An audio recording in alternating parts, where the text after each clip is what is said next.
सबसे पहले एक होती है सिमेट्रिक मैट्रिक्स, दूसरे नंबर पे हमारे पास होती है स्क्यू सिमेट्रिक मैट्रिक्स।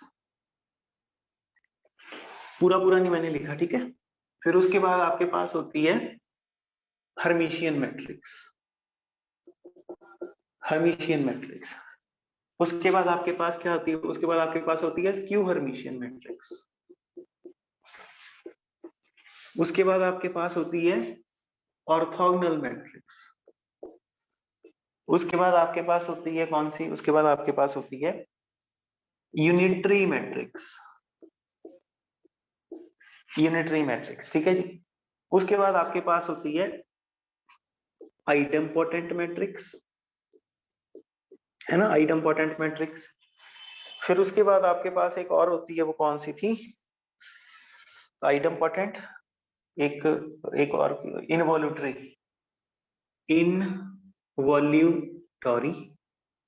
ठीक है जी। एक और होती है नीलपोटेंट, इसके बारे में कोई बात नहीं हुई है।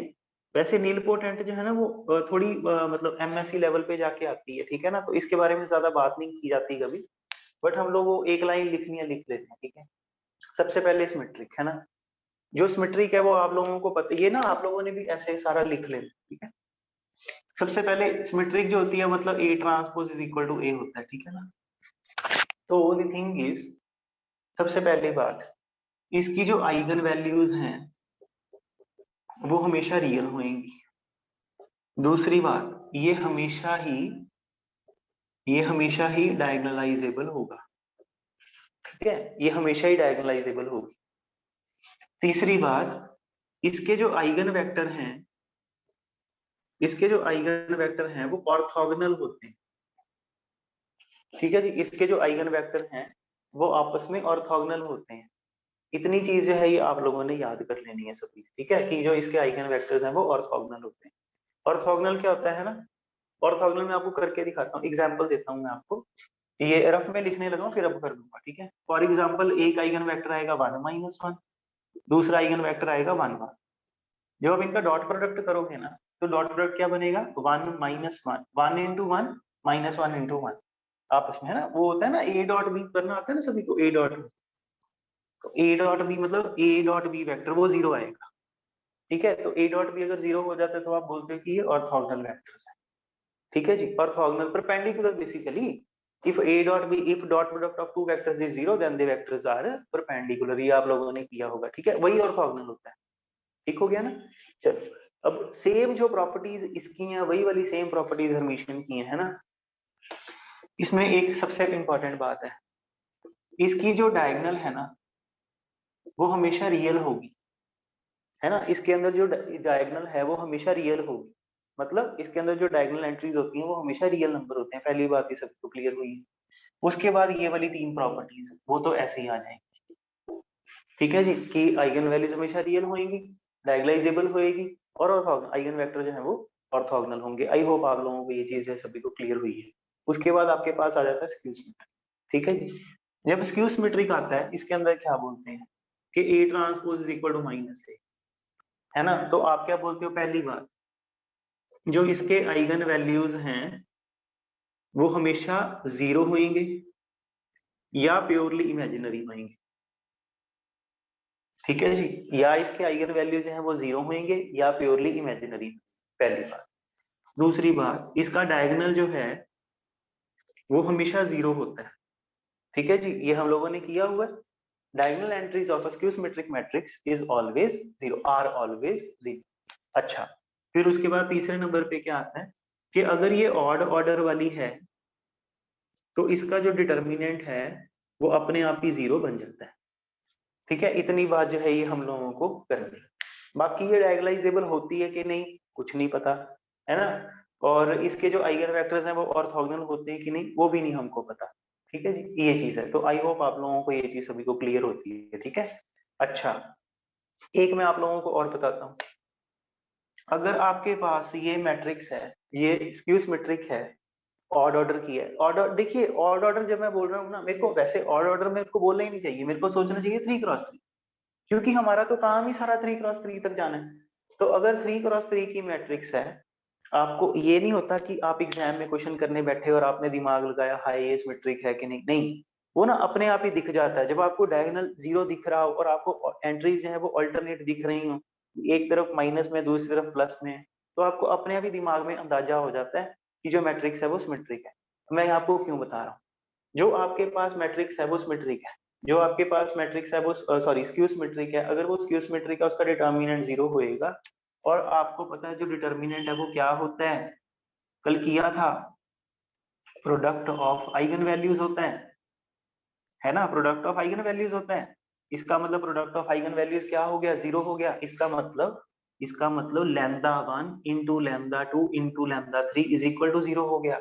इसका मतलब क्या है, इसका मतलब ये है कि इन तीनों में से एक बंदा पक्का जीरो होएगा, तभी तो प्रोडक्ट जीरो आया है। तो मैं आपको ये क्या समझाने की कोशिश कर रहा हूँ, मैं आपको ये समझाने की कोशिश कर रहा हूँ, अगर मैट्रिक्स हो गई स्क्यू सिमेट्रिक और वो हो गई ऑड ऑर्डर की, तो उसका डिटर्मिनेंट होएगा जीरो। अगर उसका डिटर्मिनेंट हो गया जीरो, है ना, अगर उसका डिटर्मिनेंट हो गया जीरो, तो इसका मतलब इन आइगन वैल्यूज में से एक आइगन वैल्यू तो पक्का जीरो है। तो जब आप क्वेश्चन करने बैठे, मान लो मेरे हाथ में क्वेश्चन आया, जब मेरे हाथ में क्वेश्चन आया,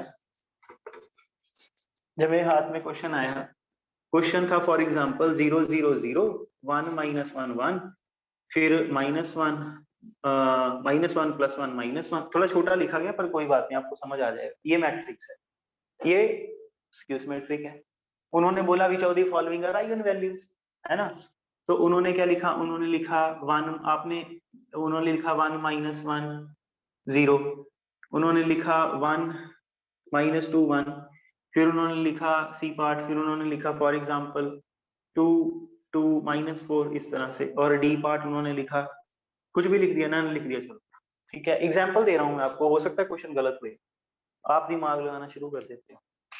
आप कहते हो ले भाई, जो डिटर्मिनेंट जो ट्रेस होता है ना वो आइगन वैल्यूज का सम होता है। तो अब यहाँ पे भी ट्रेस जीरो बन रहा है, यहाँ पे भी ट्रेस जीरो बन रहा है, यहाँ पे भी ट्रेस जीरो बन रहा है ना। पर देखा जाए ये एक मैट्रिक्स है, ये स्क्यू सिमेट्रिक है। अगर ये स्क्यू सिमेट्रिक है तो इसकी एक आइगन वैल्यू जीरो होनी चाहिए। ये आंसर है नहीं, ये आंसर है नहीं, इन दोनों में से कोई एक है, ठीक है ना। तो इससे आप लोगों के जो ऑप्शंस हैं वो ब्रेक हो जाते हैं, ठीक है ना। अब जितना टाइम समझाने को लगता है ना, करने में उतना टाइम नहीं लगता आपको। जब आप करने बैठते हो तब तो आप मिनट लगाते हो, है ना, ये चीज है। चलिए, तो आई होप आप लोगों को बात जो है क्लियर हुई है सभी को। बाकी ना ये प्रैक्टिस है, सिर्फ सिर्फ और सिर्फ ये प्रैक्टिस की खेल है ना।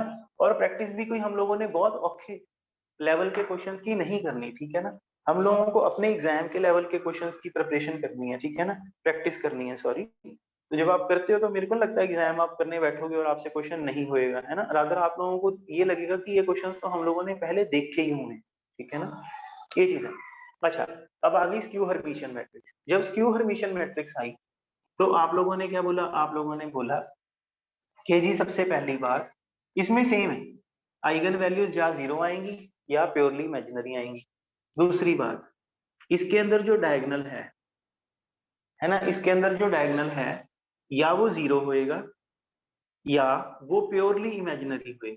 इसका थोड़ा सा ध्यान रखना, प्योरली इमेजिनरी होएगा, ठीक है। जो डायगोनल है या वो जीरो होएगा या वो प्योरली इमेजिनरी। सबसे दो बातें हैं, एक आइगन वैल्यूज कैसी होंगी, एक डायगोनल कैसा होएगा, दो ही चीजें इसके बारे में हमें पता है। बाकी वो डायगोनलाइजेबल होगा कि नहीं होगा कुछ नहीं पता हमें, ठीक है जी। डिटर्मिनेंट जो है वो उसका जीरो होता है, ठीक है जी। डिटर्मिनेंट इसका जीरो होता है कि नहीं वो भी हम लोगों को नहीं पता, ठीक है, ये चीज है। आगे आगे आपके पास आ जाती है ऑर्थोगोनल मैट्रिक्स, ठीक है जी। जो ऑर्थोगोनल मैट्रिक्स है इसके अंदर क्या है, इसके अंदर आपके पास है A transpose into A is equal to I, है ना, ये चीज जो है ये आपके पास आ जाती है। तो सबसे पहली बात, ये ऑलवेज इनवर्टिबल है, मतलब इसका इनवर्स तो हमेशा आएगा ही आएगा, वो तो दिख ही रहा है अगर इक्वल टू आइडेंटिटी आ रही है, ठीक है ना। तो अच्छा, एग्जाम में क्वेश्चन बोला कि ऐसे करके, है ना, देखो ऐसे समझना, एग्जाम में किसी ने क्वेश्चन पूछा एक बार ही, उन्होंने बोला कि there is a matrix for which inverse is the transpose of the matrix, then that matrix is क्या, है ना। ये उन्होंने ऐसे लाइन में क्वेश्चन डाला, ठीक है। उन्होंने बोला कि एक मैट्रिक्स है, जब इन्हें मैट्रिक्स का इनवर्स निकाला तो वो उसी मैट्रिक्स का ट्रांसपोज था, तो वो मैट्रिक्स को क्या कहते हैं। तो उस मैट्रिक्स को ऑर्थोगोनल बोलते हैं। ठीक है जी, A inverse is equal to A transpose. एक इसी बात पे मेरे को क्वेश्चन याद आता है, मैंने आप लोगों को एक बारी क्वेश्चन करवाया था, तब मैंने शायद ध्यान नहीं दिया होगा, है ना। एग्जाम में एक क्वेश्चन आया, उन्होंने बोला inverse of matrix is this, वो गिवन है, तो मैट्रिक्स क्या होगी ये बताओ, ये उन्होंने हमसे क्वेश्चन पूछा। ठीक है जी, एक उन्होंने बोला कि एक मैट्रिक्स है, उसका इनवर्स मेरे को बताओ मैट्रिक्स कौन है, ये उन्होंने आपको एग्जाम में क्वेश्चन पूछा। ठीक है जी, अब बात क्या होती है, बात ये होती है, ये 2 है, इसका इनवर्स कौन है 1/2, और 1/2 का इनवर्स कौन है 2, और 2 का इनवर्स कौन है 1/2, और है ना इस तरह से। तो बेसिकली मैं क्या कह रहा हूँ, ए का इनवर्स कौन है, ए इनवर्स, और ए इनवर्स का इनवर्स कौन है, ए इनवर्स की इनवर्स, तो दो बार इनवर्स कट जाता है तो वो क्या बन जाता है, ए ही बन जाता है ना, ये चीज है। तो ये साइकिल है, ए का इनवर्स कौन है, ए इनवर्स, ए इनवर्स का इनवर्स कौन है, ए खुद। ठीक है जी, ये चीज होती। तो जैसे इन्होंने, किसी ने मेरे से क्वेश्चन पूछा तो मैंने उसको भी यही बात बोली, ये आपके पास मैट्रिक्स है, ये इनवर्स है, फिर क्या हो गया, अगर इसी मैट्रिक्स का दोबारा इनवर्स लगा दोगे तो पेरेंट मैट्रिक्स आ जाएगी। ठीक है जी, ये चीज है। अच्छा, ऑर्थोगोनल मैट्रिक्स हम लोग कर रहे थे। ऑर्थोगोनल मैट्रिक्स में बोलते हैं कि जी पहली बात तो ये मैट्रिक्स हमेशा ऑर्थोगोनल होएगी। दूसरी बात जब आप डिटर्मिनेंट निकालते हो तो ए डिटर्मिनेंट की स्क्वायर इज इक्वल टू 1 आ जाता है। ठीक है, ए डिटर्मिनेंट की स्क्वायर जो है वो इक्वल टू, ये समझते हैं आप लोग, ए ट्रांसपोज का डिटर्मिनेंट इनटू ए का डिटर्मिनेंट इज इक्वल टू आई का डिटर्मिनेंट, तो ए डिटर्मिनेंट की स्क्वायर इज इक्वल टू 1। ठीक है, तो कहने का भाव क्या है, कहने का भाव ये है कि ए डिटर्मिनेंट जो है वो कुछ नहीं कह सकते, है ना, ये चीज है, ये चीज आपके पास आ जाती है, A determinant is equal to A determinant की स्क्वायर इज इक्वल टू 1, इस तरह से ये चीज है ये आपके पास बन जाती है। ठीक है, तो इससे आपको क्या पता चलता है, इससे आपको ये पता चलता है। अच्छा एक और कर लें, पहले आइडम्पोटेंट वाला, इम्पोर्टेंट वाला, इनवॉलंटरी, इनवॉलंटरी क्या आता था,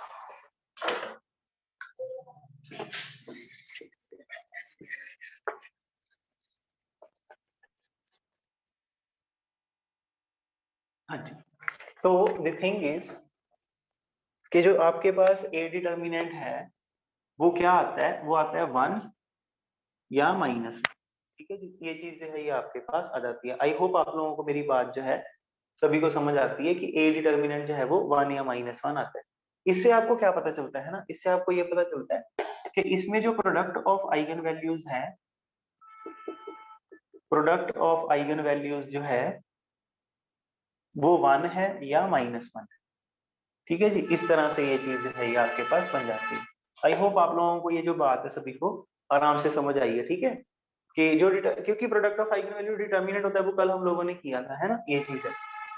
तो आगे यूनिटरी मैट्रिक्स, यूनिटरी मैट्रिक्स में पता ही है आप लोगों को A theta into A is equal to I होता है, ये वैसे कोई इतना खास नहीं होता। ठीक है, तो इसमें भी वही है कि ये मैट्रिक्स हमेशा इन्वर्टिबल होएगी। ठीक है, और दूसरी बात जो होती है वो ये होती है कि ए डिटर्मिनेंट जो है, यहाँ पे जब आप डिटर्मिनेंट निकालते हो तो वो बनता है ए थीटा का, इसका डिटर्मिनेंट इज इक्वल टू 1, है ना, तो ये ए मॉड की स्क्वायर इज इक्वल टू 1 बन जाता है। ठीक है, ये चीज आई होप आप लोगों को ये चीज है ये समझ आती है सभी को। ठीक है, अब इसमें क्या है, जब ऑर्थोगोनल कर रहे थे ना, तो ऑर्थोगोनल मैट्रिक्स जो होती है वो होती है A transpose into A is equal to I, तो बेसिकली जो ऑर्थोगोनल मैट्रिक्स है वो रियल होती है, पर जो यूनिटरी मैट्रिक्स है वो कॉम्प्लेक्स होती है। आई होप आप लोगों को मेरी बात समझ आती है ना। तो जब आप ये करते हो ए डिटर्मिनेंट की स्क्वायर इज इक्वल टू 1, है ना, तो यहाँ पे आप क्या लिखते हो, आप लिखते हो A determinant is of unit modulus. ठीक है जी, A determinant is of unit modulus. ठीक है जी, ये चीज जो है ये आपके पास आ जाती है। तो द थिंग इज, अब एक और बात है जो अभी हमसे पूछ रहे हैं, यहाँ पे मैं आपको एक बार ना लिखवा ही देता हूँ फिर। एक्चुअली हम लोगों ने ना कॉम्प्लेक्स नंबर्स अभी किए नहीं है।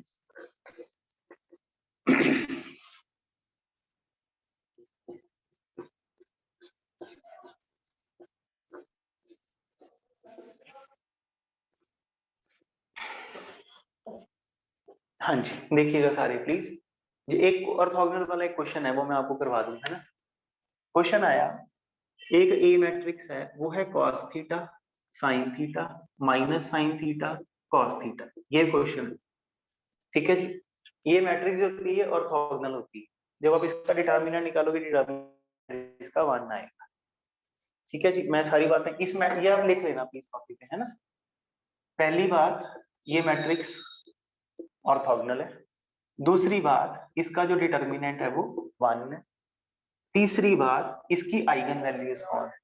इसकी आइगन वैल्यू है cos theta plus iota sine theta, cos theta minus iota sine theta. ठीक है, ये मैं आप लोगों को करवाना चाहता था जब हम लोग जो चैप्टर हम लोगों ने आगे कॉम्प्लेक्स वाला स्टार्ट करना है उसके बाद। ठीक है, महिमा जी ने क्वेश्चन पूछा, वो कहते हैं कि जो इसकी आइगन वैल्यू होती है वो यूनिट मॉडुलस की होती है। ठीक है, अब वो मॉडुलस वर्ड जो है ना वो कॉम्प्लेक्स नंबर में चला जाता है, इसलिए वो तब मैंने ना यहाँ पे प्रोडक्ट ऑफ आइगन वैल्यूज जो है वो या 1 होगा या -1 होगा पे छोड़ दिया।